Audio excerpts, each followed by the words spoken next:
Hey family, welcome to Clitch Talks.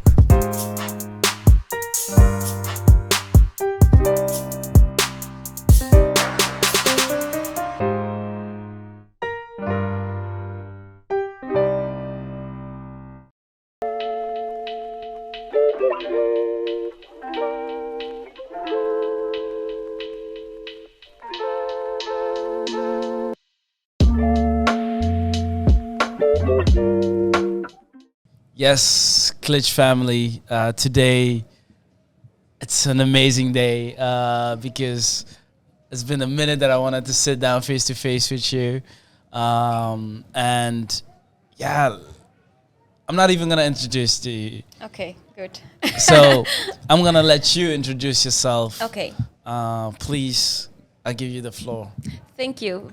First of all, thank you for this opportunity Yeah. because we've been following each other for a long time on Instagram, and I'm very happy to meet you in real person. So my name is Madeleine Romero. I'm mother of 4 children. I married my high school sweetheart, let's say. We've been together for 27 years, and we even have a grandchild now. But I'm also a businesswoman. I'm a founder of Candle Salon Amsterdam. So it started in 2018. I wanted to have something, I got a voucher from my colleagues. He said, you have to buy a candle. I said, what do I need a candle for? He said, no, really, you will love it, just buy it. And then I said to him, you know what, here's the voucher, you go and buy me that candle. So, and then I started making candles first for family and friends. And then I was like, wow, I might have a formula here that works, Yeah. Something that many people should try. So then I started with Candle Salon Amsterdam. So it's 4 years now. Wow. So next year, 5 years with big plans ahead. But that's for later. Thanks you, Madeleine. Yeah, welcome. For introducing yourself, and once again, I'm so Yes. happy. Yeah, me too. I'm excited, really. I'm so happy to see you really in real life. Like we came here, Yeah. you gave us a hug. It felt very It feels warm. very warm, like family, Exactly. I'm like, why did we not meet sooner? I know. What happened? I But know. you're here now, Yes. all the way yes. from Belgium, so very Yeah, happy. Thank you. For like you said, your mother, even a grandmother. Yes. How is that to balance, being a black woman and having a business and Yeah. having children to raise? Yeah. How do you do that? I must say it's not easy. I would be lying if I say that it's easy. It's not. And I feel often guilty. Like, for example, I cannot be at school to pick up my children. Yeah. So sometimes I feel guilty, but then I know I'm working on something, Yeah. And I also have a lot of support. My husband helps whenever he can. My bigger daughters also help. Yeah. I have parents, luckily, who live nearby, so they help me out. I must say, without them, I probably could not do what I do today. So it's not easy, but you know what? I have a goal in mind, and I try to keep that goal in mind. Like, what I want for the future of my children. I want to build something. I want to build legacy. I want to leave my children with not only material things, but also to set an example. For example, if I would be at home doing nothing, not that's wrong, because stay-at-home moms are also, it's like the hardest job, really. Yeah. Because at times that I'm home, I'm like, wow, this is a lot of work, It's a lot of work. So, but stay-at-home mom is also difficult. But the combination and also feeling guilty, that's also difficult. But, as I said, I try to keep something in mind for the future. Yeah. So that keeps me going. And now you in the candle space, and Yes. like what I love about your candles is so high end, so well thought, well clean. Like, how did you think about it to make it like this? And what does the process look like? Yeah, the thing is that when I just started, first of all, I knew I wanted something luxurious because I've been working in luxurious industry for really a long time. I work for different designer brands, and I wanted something that people, like a small group maybe, who really want to invest in it. So I don't want to be a brand that's like in every store. Of course, it might be a dream to have that one day in more stores, but I really thought about the product at the end. I wanted some things that are very important to me, like organic, vegan, clean. All those things are very important to me from the beginning and still are. And that's why I target on people that are willing to pay a little bit more for something luxurious, something more clean, you know, better for the environment, better for your health, better for you. So I thought about it a long time, and this is the final product, you know, Candle Salon Amsterdam. Yeah. You said something luxurious. Like, give me the process of the thought process, because it's very, you know, for some people, like they say, you know, something luxurious. It's a big Gucci belt. Yes. But here I don't feel that. Yeah, it's true. very sudden. Can you give us more? Yeah, the thing is that for me, luxurious means also well-being.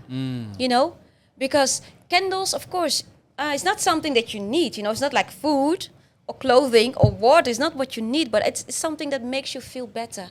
You know, imagine you coming home from work, you're tired, and that little thing like candlelight can make you feel better, can make you feel at ease, can make you feel happy, and also embracing life, you see? So, of course, we could have done that with cheaper materials, but that moment for me is so important, that make it use the best ingredients ever, and then create that space that you love coming home to, you know? And also love to give to somebody else. So for me, that's luxurious, you know, with well-being, with good products. Yes. Yeah. Good products. So you definitely have a lot. Thank you. We worked very hard on it.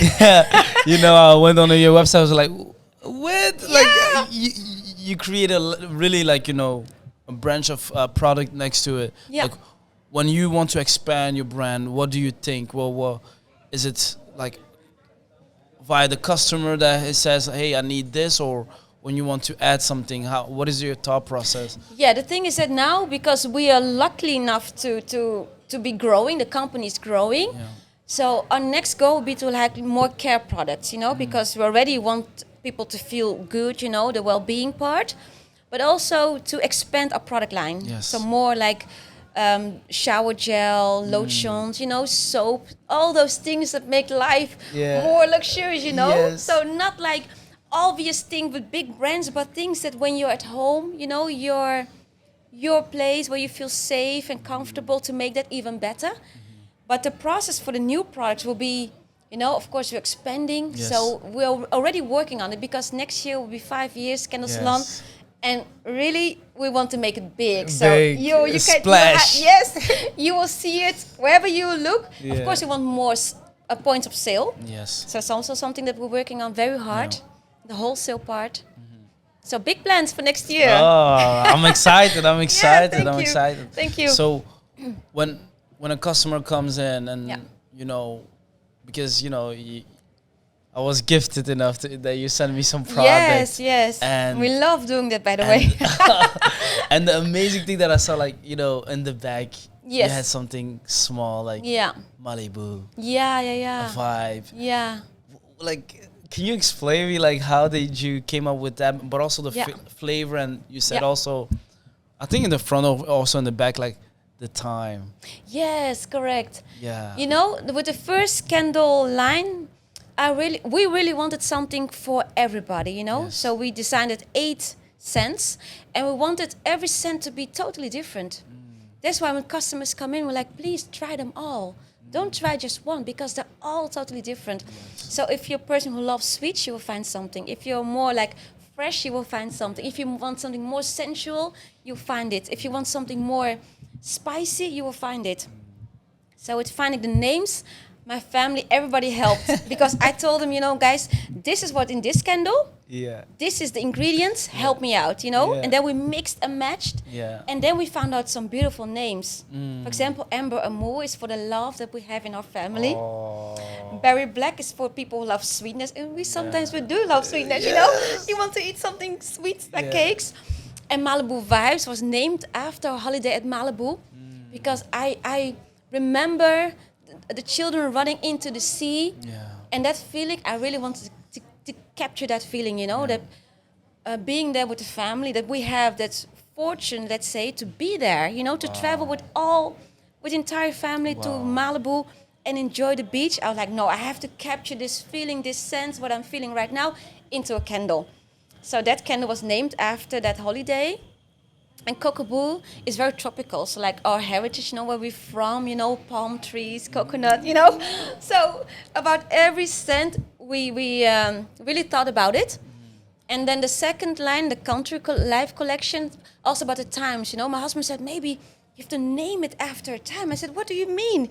He said, for example, this candle smells like cotton. Yes. When you wake up in the morning under your fresh cotton sheets, Yeah. call it 6 a.m. I was like, oh, that's nice. Let's call it 6 a.m. Yeah. And then 8 a.m., when you go to a spa, imagine you go on a weekend and then you get a spa in the morning, to feel fresh. Yeah. So it was named after different times, but also different moments, things that you would do at that certain time. Yeah, wow. And I was very amazed because that's when the moment I said, I don't know, remember what time it was, Malibu? Yeah. But that's when I was going to nice. light it up. Nice, because on the time zone, yeah. because it was written, and then it created a moment for me. Yeah. Hey, I'm in that time zone. Yeah, nice. I'm happy that you did that. Yeah. Nice. That's what I felt like. You guided me through your product line. Oh, nice. And I felt like this is amazing, and nice. And I need to learn like the process. Why? Yeah. It makes sense why you're successful. I hope so. No, it makes sense why you're successful for sure. Because you take very much, care in details and thought, and also I get support on that, Yeah. Because even sometimes I cannot sleep. I'm like thinking, what should I do with this? And sometimes even at 3:00 in the morning, I wake up and I have to write it down. Wow.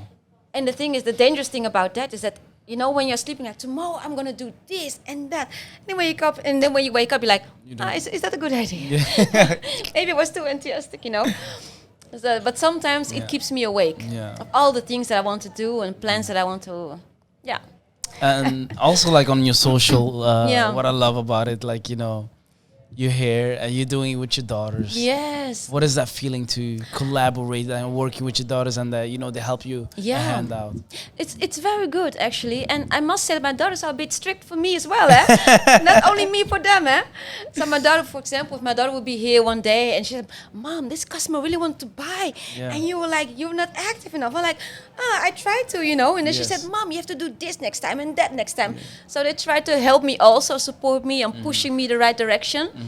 And then my other daughter is very good at TikTok, and she made a TikTok, let's say, movie, and then people came in, especially from that TikTok. They were like, "I saw you guys on TikTok," and I'm personally not very active on TikTok, but because she posted something like, "You don't know our store? How come you don't know our store? We are here in Amsterdam Central Station," and then people came in for that. So that was very nice. So it's a very nice collaboration between me and my daughters. Oh, that's amazing. But when they feel that and they see and they are part of that journey, unconsciously, are you, telling them to be entrepreneurs? Yeah, the thing is that no, I'm not telling them because... But unconsciously, like just because they just see you the way you hustle, they see the way you... you create something from nothing.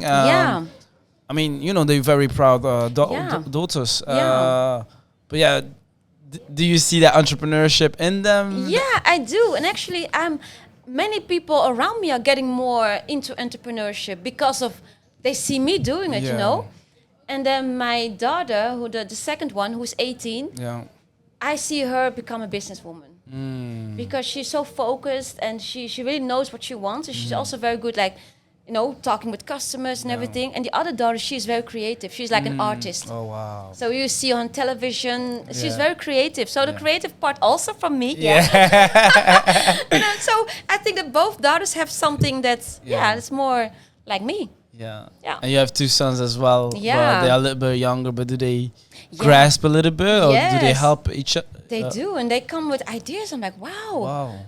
I remember we were in Paris and we're drinking something on a terrace, and then my son said, "Mom, you should make placemats here and then put them here on the table because the people it's like advertised." They were like, and he was very young when he said it, maybe 5 or 6. I'm like, already. Like make advertise on these tables because it's empty now. Why not put something like? I'm like, okay, I have to of course ask, but it was very smart of him to already have this entrepreneurship already in him. So that's nice. Well, thank you to support that. Like know, like because sometimes when you raise a kid and you're an entrepreneur, maybe you don't want that. Yeah, I do think that working for somebody else, I think sometimes it's easier. Yeah. It's easier, but this gives so much more. Hoe zeg je dat in Nederlands, in het Engels? Gives so much more satisfaction. So much more. Every euro that you earn feels so much better than when you work for somebody else and you get your paycheck and it's done. Yeah. But to work active and people love that. If people love your product, wow, it feels amazing. Yeah. It feels amazing. Wow, that's something that you can never have from a boss, you know? So yeah. Oh, that's good. Yeah. And I see as well, like, how can I say it? You're really good at branding. Yeah. Thanks. Is it from working in a luxury company or designer that you took that and tried to put your fingerprint for Candle Salon? No, yes, I think it's a combination of my education because I studied communication management. So how to communicate, not only spoken, but also on paper. So I've also learned that, but also from the brands that I worked before. Of course, those brands have a huge budget. It's not to be compared with a small entrepreneur. Yeah. But of course, you try to take the best, the best of what I've learned at school, what I've learned with, of course, the brands that I worked for. So I think it's a combination of both. Yeah. Like sometimes people want to jump into entrepreneurship. Yeah. It looks sexy, be your own boss. But let's be honest. Yeah. What are the challenges? Oh, the challenges are really a lot. First of all, financial challenges. Yeah. And when I started, I started with my own money from the job that I was doing as a store manager. Yeah. So I didn't start with a big, let's say, a bag of money like, here, go ahead, just start your business. No. So what I did, I started very small. Yeah. When I got my salary, I paid maybe for 100 jars. Yeah. And next month I bought a perfume. The month after I bought this. I started very small. Yeah. But some people, of course, they start with lots of money. Yeah. It's not always a good thing because they don't learn how to be creative. You see, if you don't have that much to start with, you will be creative because you have to find ways, to do it. But it's a difficult thing. And you can only be an entrepreneur if it's like in your blood. You cannot just be entrepreneur because it looks so nice on the pictures, to do interviews and make photo shoots because, of course, that is a nice part. On Instagram. Yeah, that's a very nice part. But there comes so much, more than that, like doing administrations. Yeah. Imagine when other people are partying and having a good time, what are you doing? You're making your administration. Like, what did I sell this week, this month, blah, blah. You have to, your bookkeeping. And that's totally not sexy at all. Actually, I hate it. But you have to, you have to know your numbers. Yeah. That's something that I thought my previous boss told me. He said, always, Madeleine, know your numbers. And I will never forget that. Because if you don't know your numbers, you don't know which way you're going. Are you going up or down? Or are you staying stable? So know your numbers. That's very important. So entrepreneurship, it's good if it's in your heart, if you feel like doing something you love. But just for the picture of it, you will not last. Yeah. You will not even make the first year. Wow. Yeah, year 4 already. Yeah. But also not for easy years. Yes. The word times are like, I'm giving up. Yeah. When there are no sales coming in, you're like, I'm giving up. Yeah. I go back to the job. To the job, you know. But then when you have a good feedback or good review, you're like, oh, you know what? Let me stick a little bit longer. Let's see this month what we can do. Yeah. And then it will find its way to you. I really believe in that. So, where do you get that entrepreneurial? Because your kids are helping. Yeah. But where did you get that? I always felt like I wanted to create something. Yeah. I always had the feeling that I want to do something with my hands, create something. Yeah. So there was something that's already in me, creative, making something, and then if somebody would buy it and would love it, woo, that's even more better. But anyway, I will always want to make something. This craving of creating something, making something, And also my parents, they're also entrepreneurs. Okay. In Ivory Coast, my mom had a restaurant, very good, with high-end clienteles. So yeah, my father had a construction company. Okay. So I think it's also in my blood from childhood on. We've been talking about the Candle Salon, but actually, what was the blueprint? Was in your childhood? Yes. I saw my mom making her own money and lots of it, Wow. So yeah. And even now she's like, oh, can I help you one day? I want to come with you to the store, because she has still that entrepreneurship in her. Yeah. And that inspired you to say, if I have the opportunity, I'm going to go for it, because mom was doing it. Yes. On a high level, and then you say like, maybe. Who knows? Yes. And what did you learn in terms of entrepreneurship from your mom? What I learned is that always continue, never give up. Never give up, and also be on time. My mom is a person who will never be late. Never. Wow. Never. Calling in sick, really, if you cannot walk, okay, then maybe, but even that. Not calling in sick, be there. As you said, you would be there. Be there on time and go for it, No, no. Well, go for it. Kids, you listening, time is everything. True. Very important. Yeah. For example, there was a lady here, with the opening. She told me that she would be on time. She came in like 3 hours too late. And we're doing business together. Imagine. Yeah. So I was not happy with that, because she was there to present people something, So I did not do business with her anymore. Yeah, it makes sense. Because, business, time. Time. Time is important. Yes, true. It's in terms of respect, just. Yeah. Especially because I was counting on her to give something to the, how you call it? The guest. Yes, yeah. That was the most important. I told people like, oh, this lady's coming, and she came in too late, far too late. Yes. So that's... What did you learn from your father then? Also, I think the same, not giving up, Struggles, but continue.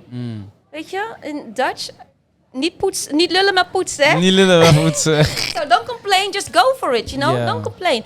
I never saw my parents really complaining. Of course, everybody has a difficult time, but I never imagined them complaining. Just go for it, Work hard on it and go for it. And is that an issue in this young generation that we have? Yeah. That you see that, okay, you might have all those tools on your hands, but you complain too much? Yeah. And also they give up too easily. If they're not millionaire within 1 year, they're quitting. I'm like, wow, Give it more time. And also, if it's really your passion, you'll not give up within a year. Even if the million is still far from you, if you give up too easily, you will not make it. Yeah. But stick to it, Be patient, stick to it. But also never give up. But is the goal to be actually a millionaire, or is the goal basically to have a product or service that serve people? Because sometimes I think right now, like, young people, we are going into entrepreneurship in a selfish way. Yes. Not really to like make quick money. Yeah. Unless you're the new founder of the new version of Instagram, I don't know. But normally, you should not give up that easily. Continue. Yeah, don't give up. That's my message, I think. No, that's amazing. And do you think like you are in a best space to win? What I mean is sometimes people might, start a business in Brussels or somewhere else, but you in Amsterdam. Yeah. In a big capital, Amsterdam. Yeah. Does that help you for your business to scale? I think the tourists, the fact that I'm in Amsterdam and tourists find me. Yeah. Funny, yesterday there came a man all the way from Texas. Wow. USA. He found me online and he came to visit the store. Wow. So Amsterdam is a good place, to meet also other cultures, other people that travel. So I think that's very good to be in Amsterdam, to be present in Amsterdam. And of course, it's our goal to go to more countries and cities. Yeah. But Amsterdam it's good. And luckily enough, of course, the tourists. Because the tourists they're like visiting a country, they want to take something from the country, you know? So, yeah. So they take a candle. Yeah, they take a candle. And then they be like, hey, this is what I got for you. Yes, for your lady, or for your lover, or for your family member. Yeah, yeah. That's amazing. So yeah, the market is very important where you start a business. Then. Yeah, true. Because sometimes you might have a good idea, good business, good product, but the soil is now. No, and that's very difficult because then maybe people would give up, but they haven't tried other places, eh? So they need to try other places. I think so. So and also talk to people. Don't get stuck in just one location. Maybe like your product is amazing here in Amsterdam, for example. True. I think you should talk to people and also, let's see, is it the product or is it only the location or is it a combination of both? Yeah, I think you should really talk with people about it, And what is your thought about collaboration? Because I've seen you collaborating with even other candles. Yes, true. Like, how can you? Do that. Like there's like, okay, candles. Like, but I don't see the vision. I don't have to see the vision, but light me. Yeah, you know the thing is, I believe that there is enough space for everybody. I really believe that. I have like a friend now, and she's also a candle maker in Berlin. And I really love the woman, Joanne, if you're listening. The thing is that I don't see her as a competitor. I see her as a friend. And I believe that we can make each other stronger, you know, and we can learn from each other, like, oh, what type of wax do you use? And how, at what temperature do you pour? I think we'll learn from each other. And I think collaboration is very important because we all have our target groups, you know. Maybe somebody else, like for this podcast, you know, you have your target group and they will get to know me and my customer will get to know you. I think collaboration is very important because you don't know who will find me through you, you know. So also, even if it's somebody in the candle business, I'm confident about my product. So I'm not afraid. If you want to try candle from somebody else, please do. Because I think there's enough space for everybody. And maybe you will love a certain scent from my candle, but a certain scent from somebody else's candle. That's fine, you know, because there's enough space. All those millions, you know, it's enough for everybody. Yeah, so I'm not afraid about that. Well-being. The well-being, it's very important. So, Madeleine, thank you so much. Thank you, really. So, family, this was Clitch Talk, and, you know, we have an amazing interview with Madeleine from Candle Salon. Thank you. Thank you very much. Oh, wow.